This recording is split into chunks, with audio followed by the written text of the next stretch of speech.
Avant de commencer cette vidéo, je tenais à vous dire que le maquillage ne définit pas votre beauté, que vous soyez maquillée ou non, vous êtes magnifique. D'ailleurs, il y a une phrase de Bobbi Brown que j'aime trop qui dit que on est tous beaux au naturel et que le maquillage nous rend puissants.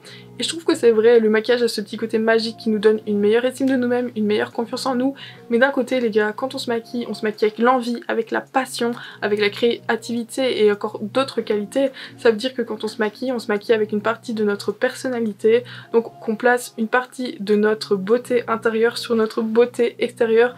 Donc voilà, quand on se maquille, on se sent beau, on se sent belle, mais c'est juste le reflet de notre beauté intérieure au final.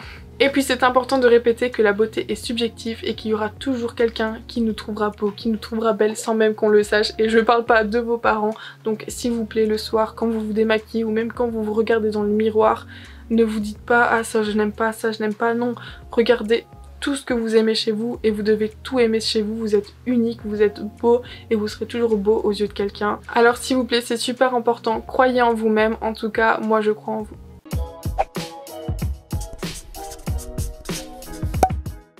Hello tout le monde, j'espère que vous allez bien, moi ça va super bien, je suis trop contente de vous retrouver dans cette nouvelle vidéo. Alors vous l'avez vu dans le titre, vous l'avez vu sur la miniature, cette semaine on va faire le tag de Power of Makeup et je suis trop contente que Gaël Garcia Diaz l'a remis au goût du jour parce que ça me fait des souvenirs d'il y a quelques années que j'ai adoré. C'est comme ça que j'ai connu Nikki Tutorials, une femme que j'adore, une youtubeuse que j'adore. Et voilà, ça m'a fait des souvenirs. Je me souviens, j'étais dans ma salle de bain, alors je maquillais la moitié de mon visage, j'étais trop contente, j'étais là, waouh regardez, j'ai maquillé la moitié de mon visage et je faisais des petits snaps à mes copines, enfin ça me rappelle de bons souvenirs et je suis trop contente de le faire en vidéo, alors c'est parti. Bon, si vous me voyez regarder par là, c'est parce que mon miroir il est juste là, c'est beaucoup plus pratique pour moi. Je pense que je vais maquiller mon côté gauche. Ouais, on va faire ça, j'ai quelques imperfections, ça me permettra de voir si je peux bien les cacher. Ok. Du coup je vais commencer par mettre un primer, donc c'est le pore filler de chez NYX. Voilà, j'en prends une petite crotte, à mon avis ça devrait être suffisant. Et je mets surtout au niveau des zones où j'ai des pores dilatés, enfin surtout sur ma zone T. Surtout au niveau du nez, hein. Les pores dilatés ils se trouvent beaucoup plus là qu'ailleurs. Voilà, on est bon pour le primer. Ensuite je passe au fond de teint, donc moi je prends le Luminous Plus Mousse de chez Maybelline.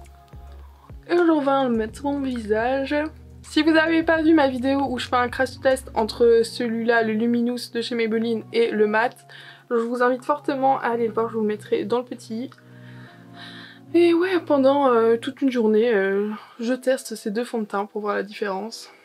Puisqu'ils conviennent à deux types de peau différents, donc celui-là il est pour mon type de peau et le mat il est plus pour les peaux grasses, mais j'étais agréablement surprise de ces deux fonds de teint, donc je vous laisse aller voir la vidéo. Par contre il est vraiment pas couvrant, donc je pense que je vais quand même remettre une pompe, comme ça on verra bien s'il est modulable ou pas. Parce que bon... Après j'ai des grosses imperfections en ce moment, là. Une galère. Hop, j'applique aussi au niveau de mon œil parce que je ne vais pas mettre de primer au niveau de mes yeux. Toujours ce problème au niveau de l'arête de nez. Toujours une galère. Oh, par contre, on voit grave la différence entre mon fond de teint et ma peau normale, quoi. C'est déjà une revolution. Yeah. Bon, je crois que je suis bon, je vais passer à l'anti-cerne.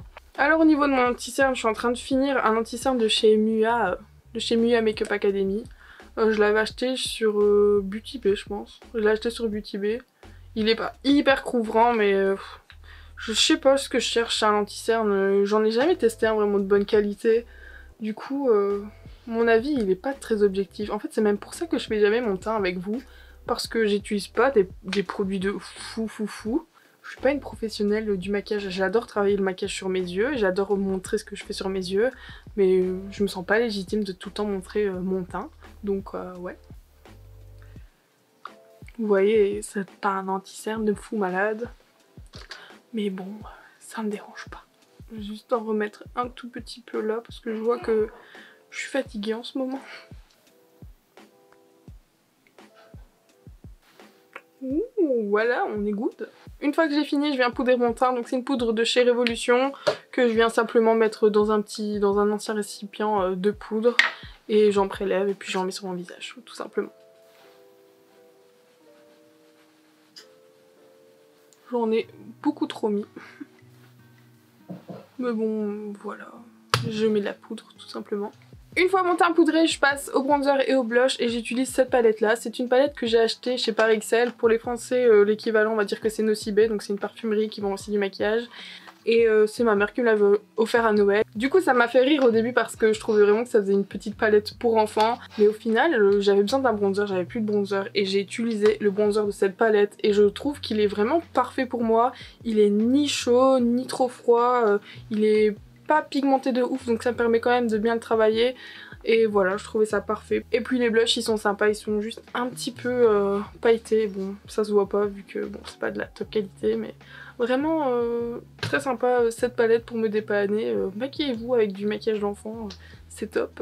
Et donc ouais voilà, je l'applique au niveau de mon...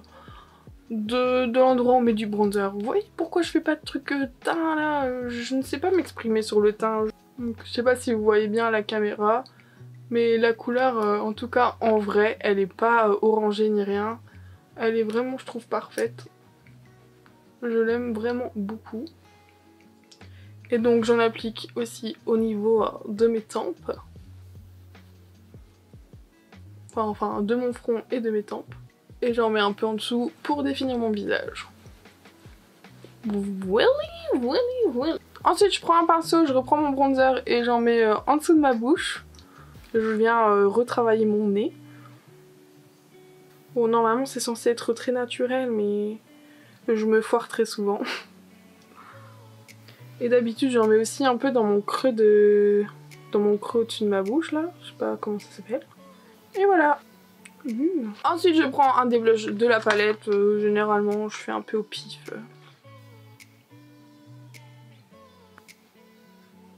C'est juste pour le côté un peu bonne mine, même si, bon, de toute façon, si c'était la vraie vie, je rougis tout le temps, je suis tout le temps gênée. Donc voilà, le blush, j'adore, mais ça me serait peut-être pas utile, hein. J'ai du blush naturellement, moi. Ensuite, ce que je fais, c'est que je prends du highlighter liquide. C'est surtout pas à mettre après de la poudre, hein, mais moi, j'écoute pas les conseils, de toute façon. Et hop, je viens appliquer là où je mets de l'highlighter d'habitude. Je trouve pas que ça soit choquant le fait que j'en mette au-dessus. Bon, j'en ai mis vraiment comme de la merde, mais c'est pas très choquant. Et d'habitude, j'en mets un peu sur mon nez, mais du coup, je vais en mettre que d'un côté. Ça se voit. Je sais pas. J'en mets un petit peu, j'en mets au niveau au-dessus de ma bouche.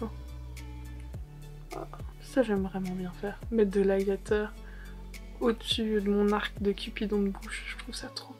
Et je pense que c'est tout. D'habitude j'en mettais un peu plus mais comme j'ai des imperfections ça se voyait à fond. Mais moi je me demandais pourquoi je faisais ça. C'était pas très beau. Ensuite je prends de l'highlighter. Donc ici c'est un petit highlighter de chez Becca. C'est le Moonstone. Et hop j'en mets là où j'ai mis mon highlighter liquide. J'en mets un peu trop aussi. Et pas très bien mais... De toute façon, ça reflète un peu, du coup, comme je disais dans l'intro, ça reflète ma personnalité. Hein. Je mets des trucs un peu à pif, au pouf. Comment je me maquille, c'est le reflet de ma personnalité, hein, c'est sûr. C'est vrai que l'highlighter en poudre, j'en mets un peu partout. J'en mets un petit peu au niveau de mon front. Voilà, j'essaie de me rendre un peu plus lumineuse parce que j'ai souvent l'impression que je suis terne, mais je pense que ça vient plus de mon teint que du reste de ma peau. Une fois que mon teint est fini, je viens faire mes sourcils. Donc je prends un combo entre le Brow MVP de chez Fenty Beauty et un petit truc qui coûte 2 € de chez Emma. Tout d'abord, je commence par bien brosser mes sourcils. Donc ensuite, je prends le Brow MVP de chez Fenty et je viens définir tout mon sourcil. Bon, faut savoir que ça fait que 3 mois que je fais mes sourcils. J'ai toujours galéré avec ça parce que d'un côté, j'ai une cicatrice et donc ça a toujours été un peu galère pour moi de bien les faire. Je définis les bords. Voilà, hop, en dessous. Et une fois que c'est fait, je prends ma couleur à 2 € de chez Emma et je viens remplir un petit peu en vitesse. Et ici, je mets un petit peu de couleur, mais moins intensément. Pour faire un fini un peu plus naturel. Et voilà, c'est pas très pro, mais ça me convient et je déteste les sourcils hyper bien faits. C'est moche quoi. Désolée pour ceux qui adorent ça, mais moi je trouve ça trop moche. Je comprends vraiment pas. Maintenant que mon teint est fait, je passe aux yeux, je prends ma palette Identity de chez Beauty Bay et tout d'abord on commence toujours par un fard beige, donc je le place en dessous de mon sourcil. J'ai envie de mettre un rouge à lèvres rouge, donc je vais faire un truc un peu plus léger et peut-être avec un eyeliner, on verra bien. Je pense que je vais partir sur ce petit marron très clair là pour bien définir un peu mon creux de paupière. Et pour ça je prends un pinceau assez large, assez fluffy. Et hop, je le mets dans mon creux. Là, ça va faire tout le petit travail pour bien définir mon creux de paupière. Je viens l'étirer un peu vers mon coin externe parce que je trouve que ça allonge mon regard. Ça me fait un petit peu plus un regard de biche. Je vais peut-être vous rapprocher un peu, comme ça vous êtes sûr de bien voir tout ce chef-d'œuvre. Waouh! Voilà, vraiment, on n'en fait pas trop. Voilà, une fois que c'est fait, je vais venir juste un petit peu intensifier avec un pinceau un peu plus fin. Du coup, j'ai utilisé cette couleur-là pour mon crease et je pense que je vais partir sur un marron un peu plus foncé pour dire d'intensifier mon regard. Pour ça, je prends toujours un pinceau assez fluffy mais beaucoup plus fin. Je le pensais pas aussi orangé, mais bon. C'est pas grave. Et je pense que je vais en mettre un petit peu aussi sur ma paupière mobile. Pour dire d'unifier le tout. C'est beaucoup trop intense, enfin c'est beaucoup plus intense que ce que je m'étais imaginé dans ma tête. Et beaucoup plus orangé aussi, mais bon. Ce que je vais faire, c'est que je vais reprendre mon beige, je vais en reprendre et je vais un peu effacer mes bords. Enfin les estomper. Yes! Et je vais reprendre mon pinceau de la première couleur pour re-estomper le tout. Ouais, c'est beaucoup plus orange que ce que je pensais, mais c'est pas grave. Je vais venir au niveau de mon ras de cils, appliquer ma deuxième couleur donc que j'ai mis dans mon creux pour intensifier. Et je vais venir appliquer une couleur irisée sur l'ensemble de ma paupière mobile. Je le fais au doigt. Au moins c'est parfait, ça match avec la couleur. Hein. Et voilà, je pense que je vais faire un trait de liner, ça donnera un peu plus d'intensité. Pour l'eyeliner, j'ai deux choix, un de chez Eyeko et un de chez Joséphine. Je les ai tous les deux reçus dans une box beauté. J'ai déjà testé celui-là de chez Eyeko, il était ultra noir, il tient super bien, franchement il était top. Mais j'ai pas encore testé celui-là de chez Joséphine, c'est toutes les deux des marques cruelty free et vegan, donc ça c'est top. Et ouais, la pointe elle me paraît hyper bien, elle est hyper fine. Celle de chez Eyeko aussi, hein, mais... Ouais, entre les deux... Hein... Joséphine est beaucoup plus fin, donc je pense que je vais partir sur Joséphine.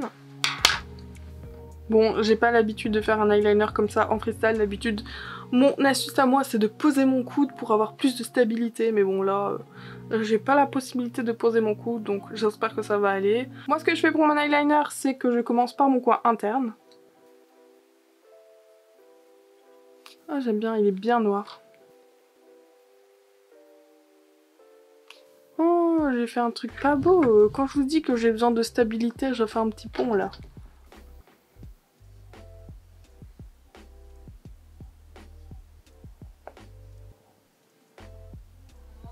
Je viens mieux faire ma petite pointe au niveau du coin interne. J'ai bavé. C'est super. Mais le truc il est hyper liquide par contre. Mais il est bien, il est bien. Et puis pour ma virgule, ce que je fais c'est que j'essaye de me baser sur ma ligne du dessous et de la suivre. Donc je viens, je trace. Oh, c'est trop galère quand j'ai pas mon appui avec mon coude, c'est vraiment trop galère. Et je viens rejoindre. Voilà ce que ça donne. Ensuite, je viens remplir.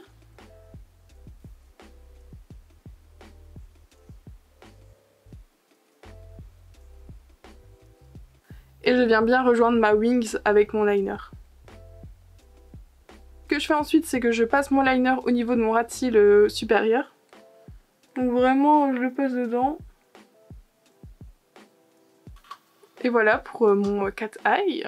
Ouh, c'est beau. Et on finit par du mascara. Moi j'en combine deux. Donc on a un mascara cruelty free vegan de chez Pomponne et on a un de chez Nabila. En fait celui-là de chez Pomponne, il met pas du tout de matière mais il allonge à fond mes cils. Et celui-là de Nabila c'est pour venir un peu déposer de matière, pour mettre un peu d'intensité dans mon regard.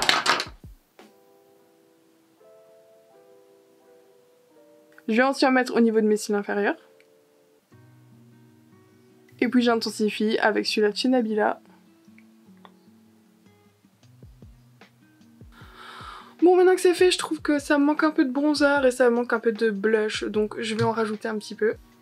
Je trouve que c'est mieux comme ça me donne encore un peu plus bonne mine. Je vais d'abord crayonner mes lèvres avec un crayon rouge de chez Wet n Wild. Et puis ben, je finirai par mettre le New Yeah de chez Banana Beauty. Et voilà.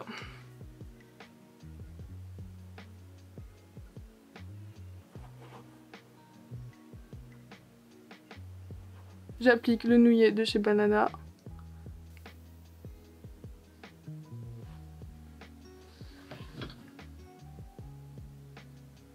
Et voilà, j'ai fini, voici mon pouvoir du maquillage.